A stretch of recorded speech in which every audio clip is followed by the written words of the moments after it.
So if you take a Coke and you flip it around, like flip the lid around, it makes this weird noise.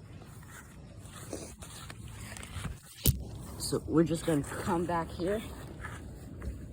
Oh look, it's Maverick.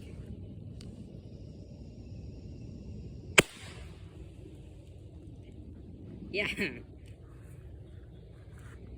So yeah, you just flip the lid around. It sometimes hurts your fingers, so I'd watch out. And then it's just a pain in the butt in getting this piece off. But you can easily rip it off. And it makes that loud noise. Then you can just drink it.